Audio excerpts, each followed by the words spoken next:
So today I want to talk about something that keeps coming up in DMs and Slack channels: AI, UGC, and the art of testing like a mad scientist without losing any of the human spark. The tools have changed dramatically, but the core human psychology that buys stuff, that hasn't. Social proof still moves the needle. People still buy from people, period. Let me get one thing out of the way. We aren't trying to replace real human stories. We're trying to scale them smartly. That's the difference between lazy automation and smart augmentation. Think of AI as the power tool you never knew you needed. It makes chops faster, but the craftsman still decides what's beautiful. Quick intro so you know where I'm coming from. I'm a self-taught performance creative who's spent the last decade swapping hats: editor, on-set producer, UGC creator, creative strategist. I've worked on both agency and brand sides, coached creators, and helped teams move from spray and pray to data-informed creative. I've lived inside ad accounts where creative budgets were real and expectations were higher than ever, so I care a lot about both creativity and measurable outcomes. Here's the big idea I want you to hold on to. Authenticity is not optional. In an era where any brand can fake social proof quickly, authenticity becomes your edge. Call it the authenticity renaissance. If you lean into real storytellers and use AI to polish and scale, you win. If you try to trick your audience with canned, soulless avatars and fake testimonials, you lose fast. Why? Because audiences today are sharper. Gen Z in particular grew up on the internet and can smell overproduced content from a mile away. Studies and platform reports keep showing the same trend. AI-generated creative can work, especially at the top of funnel. But when viewers sense something fake or emotionless, they scroll. So where does AI actually shine, where it flops? And how do you weave something like Vizard into a real workflow that doesn't feel like an ad but actually converts? What AI does well right now is rapid hypothesis testing.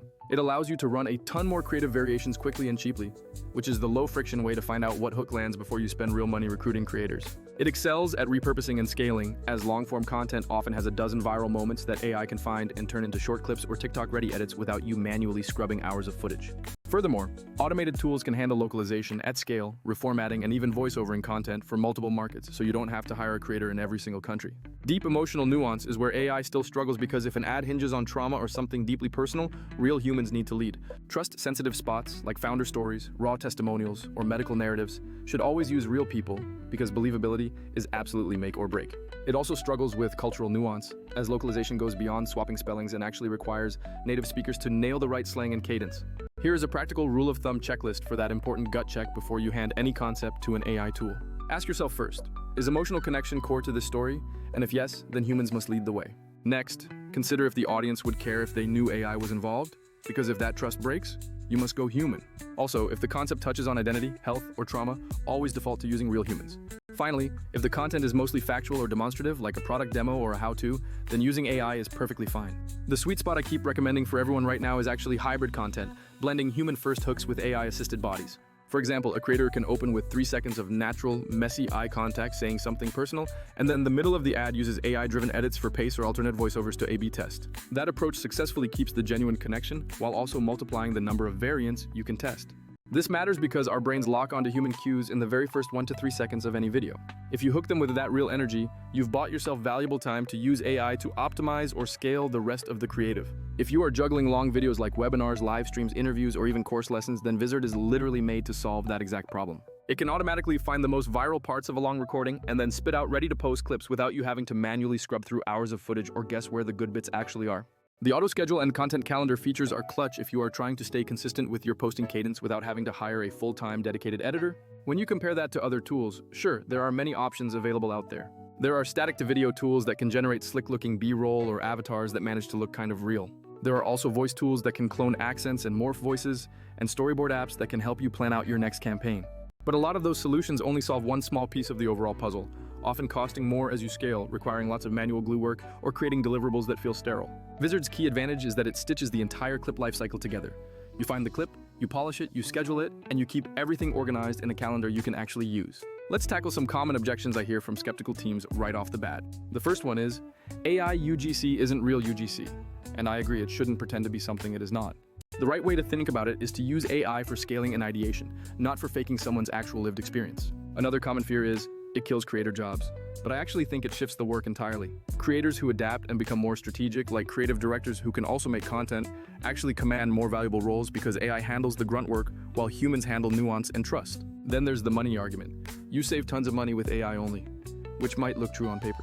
However, if your team ends up hand-holding the AI or constantly fixing bad outputs, you quickly erode that return on investment. The main takeaway here is that AI should be your junior editor or an intern, not your actual creative director.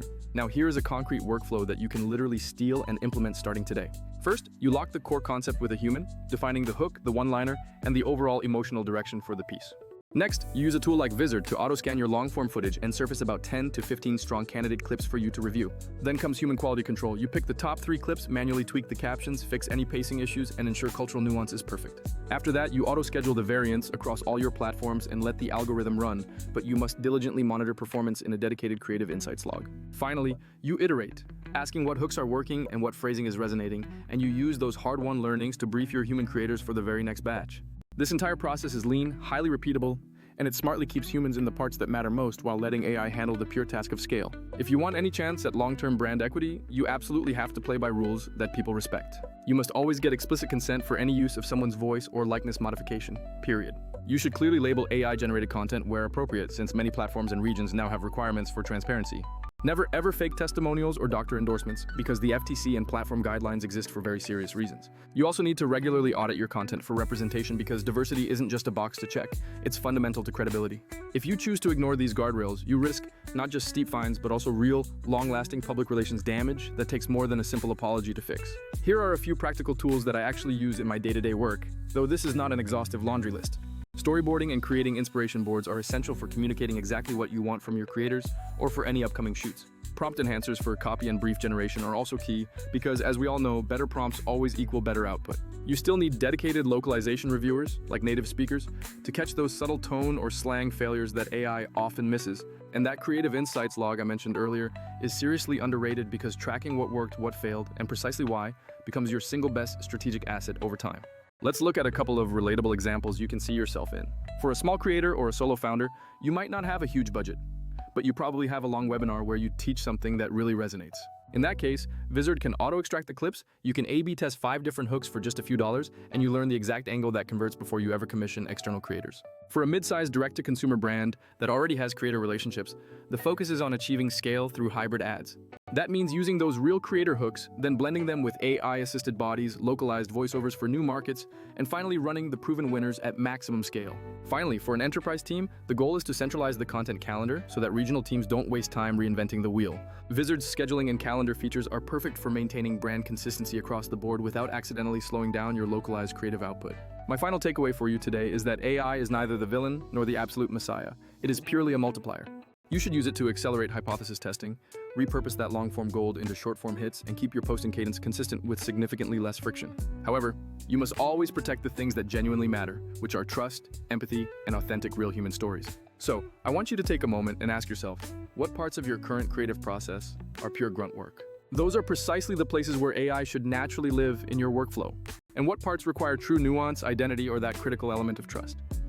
Keep those firmly human. The key is to use the tools that cleverly connect those two areas instead of pretending one can fully replace the other.